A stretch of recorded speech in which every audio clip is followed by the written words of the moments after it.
Assalamualaikum warahmatullahi wabarakatuh. Perkenalkan, nama saya Farida Asari, SPDI MSy. Saya dosen agama Islam jurusan Teknik Mesin Politeknik Negeri Pontianak dengan nomor induk dosen nasional 0019078703. Latar pendidikan saya S1 Fakultas Tarbiyah jurusan Pendidikan Agama Islam Institut Agama Islam Ibrahimi Sukorejo Situbondo Jawa Timur. S2 saya Ilmu Hukum Mahat Ali Konsentrasi Fikih Usul Fikih Institut Agama Islam Ibrahimi Sukorejo Situbondo Jawa Timur. Di program studi D3 Teknik Mesin, saya mengampu mata kuliah Pendidikan Agama Islam. Dan pemaparan kali ini dalam rangka pernyataan diri dosen dalam unjuk kerja Tridharma Perguruan Tinggi bidang pengajaran.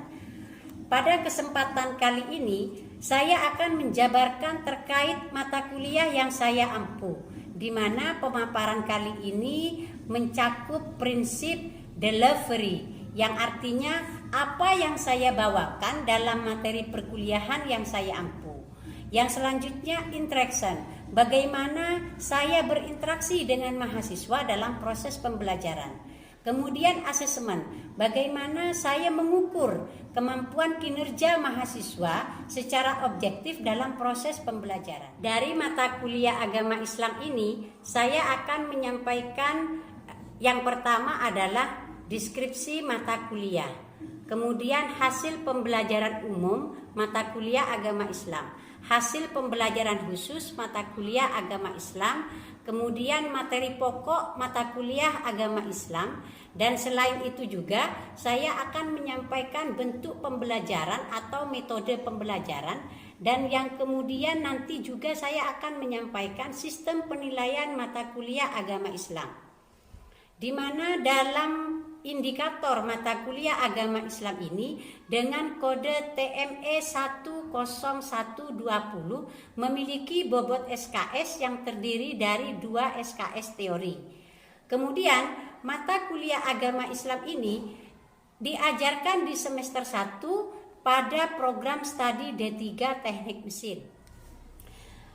Mata kuliah agama Islam ini merupakan mata kuliah wajib kurikulum yang diberikan kepada mahasiswa Politeknik Negeri Pontianak.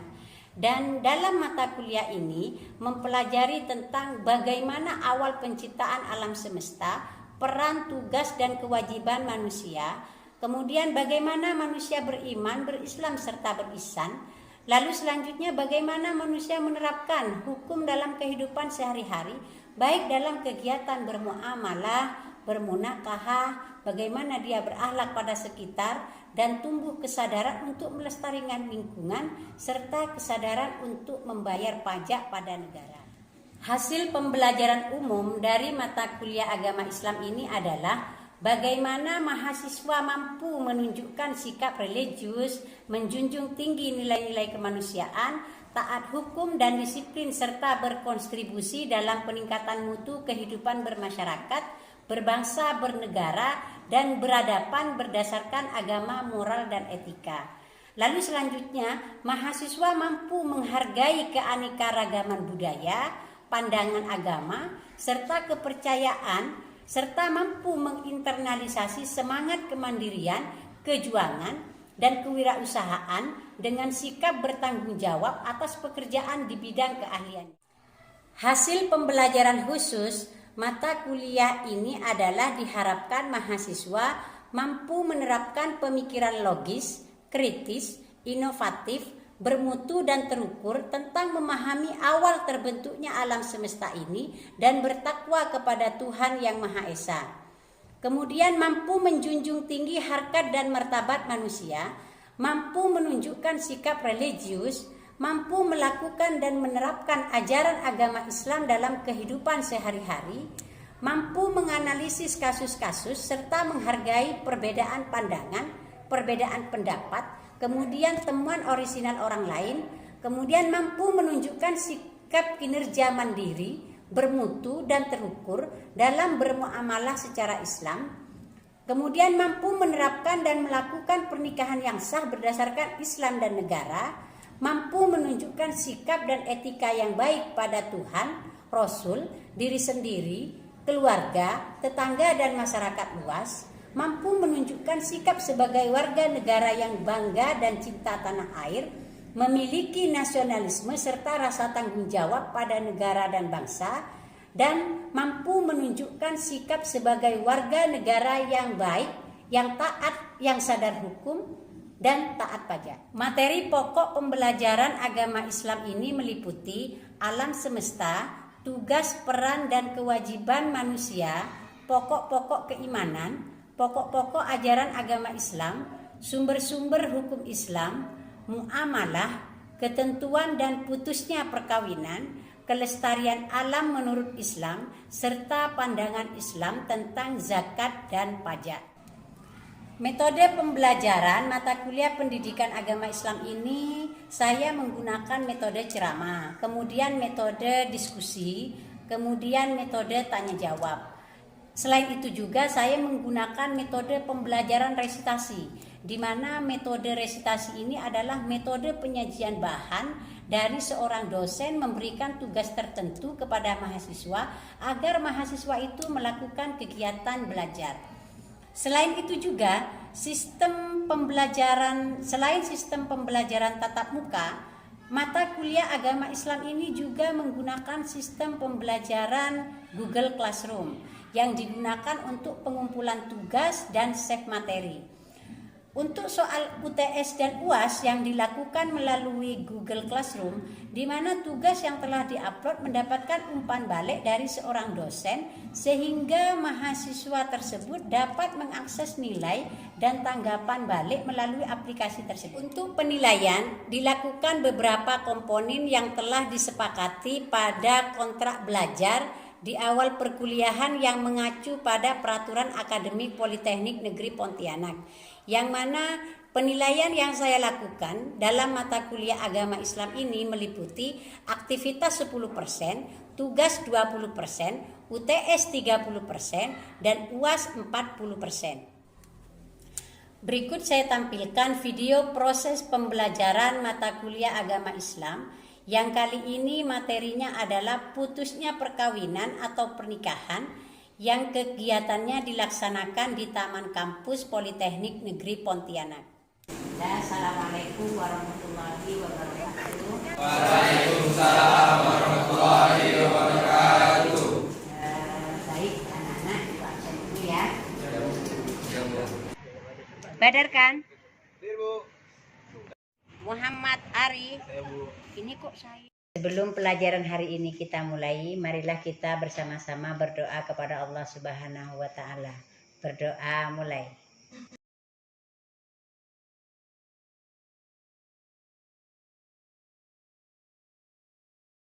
Sebelum memulai mata kuliah atau materi hari ini, Ibu akan membahas atau mengevaluasi pertemuan yang sebelumnya, yakni tentang rukun nikah, di mana rukun nikah itu yang pertama ada kedua mempelai, kemudian ada wali yang menikahkan, lalu selanjutnya ada ijab kabul, kemudian ada dua saksi, lalu ada seseorang yang akan menikah.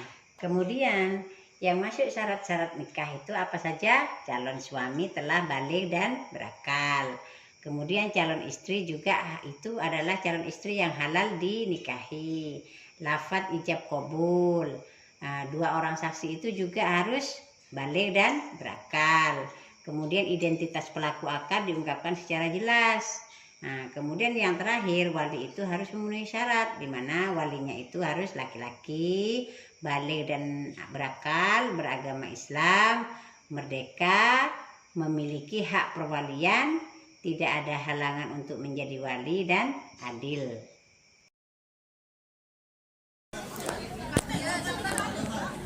Sekarang masalah perceraian. Yang menyebabkan perceraian dalam pernikahan itu ada 4 poin. Pertama itu adalah mati. Artinya apa?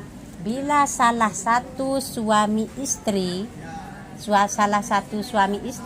meninggal, maka dengan sendirinya selesai pernikahannya, artinya cerai. Ya. Makanya antara ibu dan anak itu tidak ada tidak ada putusnya, antara bapak dan anak itu tidak ada putusnya, tapi antara suami istri itu cerai, bisa putus. Sebab apa? Sebab mati. Salah satunya sebab mati. Ya. Kalau misalkan bapaknya meninggal, dia hubungan sedarahnya sama anak tetap, tapi kalau sama istri sama suami selesai. Lalu yang kedua, talak. Talak ini para ulama membaginya dua. Ya, talak ini. Ada talak raj'i, ada talak bain. Kalau yang talak raj'i itu yang talak yang mana suami istri itu boleh kembali. Ya, boleh kembali. Tapi dengan catatan begini. Kalau misalkan si istri dan suami itu bercerai, lalu si istri itu belum selesai masa iddahnya. Orang ketika perempuan bercerai dengan suaminya itu kan tidak boleh langsung nikah, Bang. Kalau yang mati itu tadi, misalkan dia bercerai dengan meninggal salah satunya atau suaminya meninggal, maka si istri itu tidak boleh nikah dengan laki-laki lain kecuali menunggu 4 bulan 10 hari. Itu, ya. Begitupun si istri yang talak ini. Misalkan si istri yang talak ini dia bercerai dengan suaminya, maka perempuan tadi itu masa iddahnya 3 kali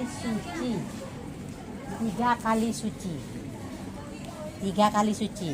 Misalkan sekarang head ya. Nah, lalu nanti suci 1. Lalu head lagi, suci lagi 2 ya. Lalu head lagi, suci lagi 3. Nah, baru nanti si istri itu boleh menikah. Sekarang pertanyaannya begini, Bang. Kalau misalkan si perempuan tadi itu yang telah bercerai dengan suaminya,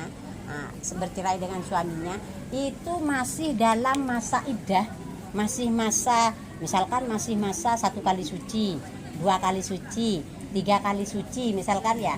Nah, maka suami istri itu tak perlu akad baru. Paham? Cukup kembali saja. Sayang, kita ini kan menikah sudah punya anak 3 misalkan. Nah, ayo kita kembali, maka kembali saja, tidak perlu akad baru. Tapi kalau si suami istri itu tadi bercerai, lalu yang si istri sudah 3 kali suci, lalu si suami itu pingin kembali dan istrinya juga pingin kembali, maka akad baru. Seperti awal nikah itu, akad baru, mas kawin baru gitu, Bapak. Paham ya? Tuh, ini namanya talak raj'i. Paham? Sekarang yang talak bain.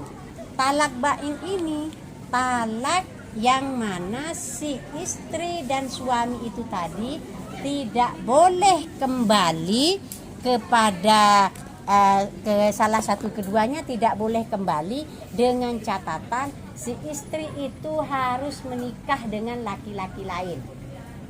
Ibu contohkan begini, cerai nih, ini suami ya, ini si istri, cerai mereka, cerai 1, talak ya, talak. Nah, lalu setelah itu mereka kembali, maka cerainya kan masih 1, ya kan? Lalu mereka ini cerai lagi, talak lagi, kembali lagi. Berarti sudah 2 kali dia. 2 kali kan ya? 2 kali. Lalu sekarang mereka entah gimana tengkar sama suaminya, cerai lagi. Berarti kan yang ketiga kali cerai. Maka mereka sudah talak 3. Nah, sekarang suami istri ini tidak boleh kembali, tidak boleh rujuk, kecuali si istri ini menikah dengan laki-laki lain. Ini namanya mahallil. Lalu sekarang yang hulu ini dalam bahasa Indonesianya itu gugat cerai. Si istri menceraikan suami atau si istri menggugat suami untuk menceraikan dirinya. Itu namanya khulu. Apakah dalam Islam boleh? Boleh. Misalkan apa? Karena si suami kerjaannya minum minuman khamr, sholat dia tak sholat, nafkah tak memberi nafkah, melakukan maksiat. Lalu si istri itu merasa, oh saya tidak cocok, saya harus ini mencari nafkah. Suami dari seharusnya suami itu jadi imam, ternyata dia tidak bisa gitu. Maka si istri boleh menggugat cerai suami. Namanya khulu. Khulu, ya. Tapi kalau misalkan si istri minta cerai ke suami, lalu si suami tidak mau menceraikan, ya tidak terjadi. Ya, tidak terjadi. Itu namanya khulu. Lalu yang keempat, sebab perceraian itu, yang keempat itu rusaknya akad. Dalam fikih itu fashun nikah. Rusaknya pernikahan. Fashun nikah itu misalkan salah satunya ternyata antara suami istri, dia menikah nih bang, suami istri nikah ya, si suami sama si istri menikah. Udah itu tahu-tahu ada informasi rupanya mereka adalah saudara kandung. Lama misalkan tidak pernah bertemu, bapaknya suka kawin lebih dari 1, 4, punya anak dari istri pertama ini, punya istri kedua ini, ketiga ini. Akhirnya apa? Mereka itu punya anak, lalu tidak dikasih tahu istri-istri dan anaknya itu. Akhirnya mereka menikah.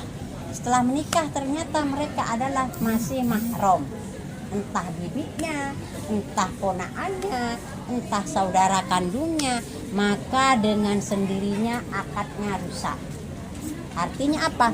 Fashun nikah, ya, fashun nikah, cerai mereka. Otomatis kan harus pisah, cerai, ya, itu.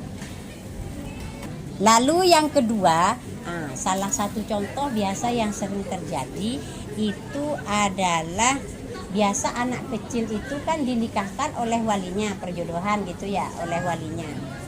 Tahu-tahu setelah dewasa disuruh memilih lanjut atau tidak. Ternyata si anak tadi itu tidak mau lanjut, maka itu boleh. Ya, bisa. Ya. Fashun nikah. Ini anak kecil. Lalu yang ketiga, misalkan lagi kalian misalkan suami istri menikah. Awalnya kalian ini muslim.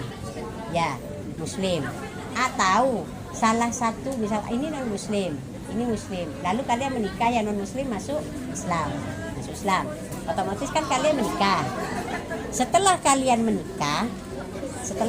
menikah, tahu-tahu dalam perjalanan pertengahan pernikahan kalian itu salah satunya kembali ke non muslim, otomatis kan satunya Islam, satunya non-muslim.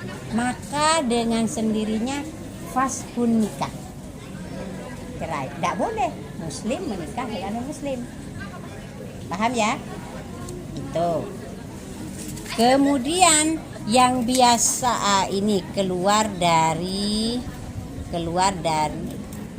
agamanya. Lalu yang selanjutnya yang biasa terjadi adalah fashun nikah. Misalkan begini, kalian ketika menikah ta'aruf, tangannya putih gitu ya, lalu yang ini ganteng, maklum ketemu di HP kan putih, apalagi diedit gitu. Nah ternyata setelah malam pertama tahu-tahu kalian dibuka bajunya, setelah dibuka rupanya berbulu bang, atau bolong di sininya. Akhirnya ternyata dia sundel bolong. Misalkan ya, sundel bolong. Maka dia lalu salah satunya itu merasa jijik atau merasa enggaklah jijik gitu ya. Maka boleh fashun nikah. Itu namanya aibun nikah. Boleh. Paham ya? Atau setelah kalian menikah Tahu-tahu ketika mau malam pertama, entah si suami, entah si istri, gitu ya, entah si suami, entah si istri mau melakukan hubungan suami istri, ternyata si punya suami itu tak hidup, maaf, impoten, ya, impoten, atau yang punya istrinya itu tertutup daging atau tertutup tulang sehingga punya suami tidak bisa masuk. Maka mau berlangsung teruskan akadnya atau tidak itu boleh, Bang. Itu boleh masuk dalam faskhun nikah. Karena apa? Tujuan pernikahan kan selain mawaddah warahmah untuk menginginkan keturunan. Ternyata tidak bisa dimasukkan karena tertutup daging atau tertutup tulang atau impoten, maka boleh tidak memberlangsungkan pernikahannya, tidak memberlangsungkan akadnya. Artinya apa? Bisa, boleh. Paham ya? Itu mungkin ada yang mau ditanyakan. Apa perbedaan talak dan gugat cerai? Talak dan gugat cerai, silakan dari kalian, mungkin ada yang mau mencoba menjawab. Setahu saya itu talak itu talak yang diucapkan oleh laki-laki maupun si suaminya, ya, baik dari talak belajarnya atau baik.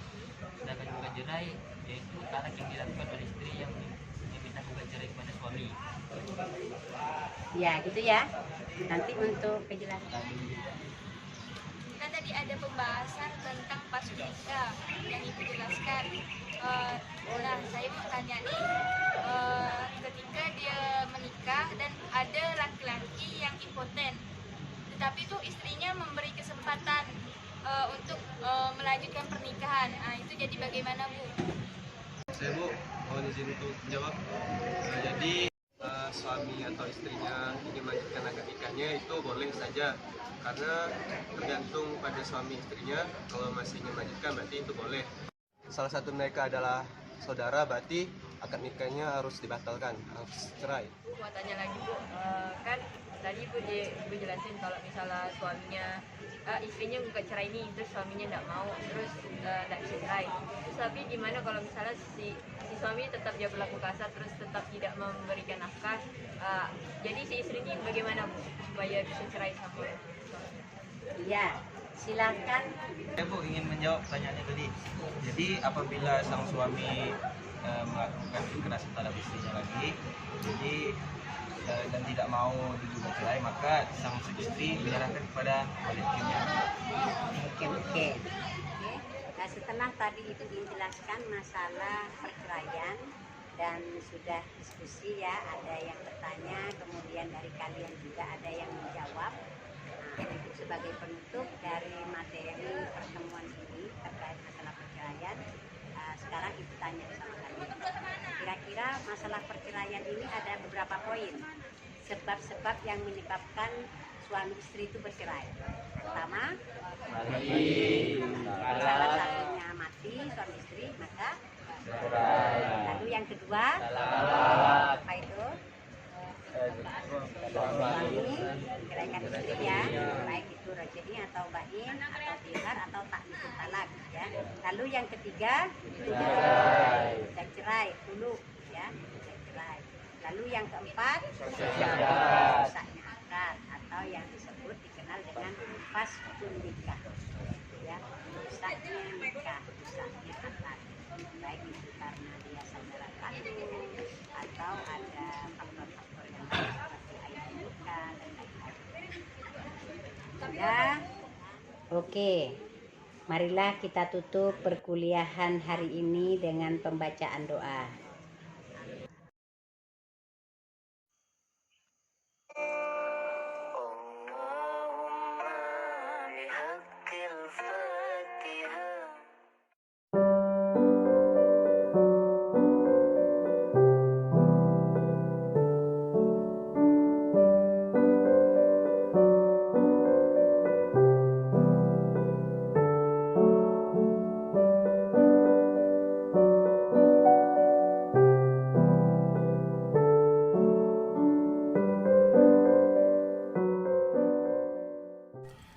Demikian pemaparan dalam rangka pernyataan diri dosen dalam unjuk kerja Tridharma Perguruan Tinggi di bidang pengajaran.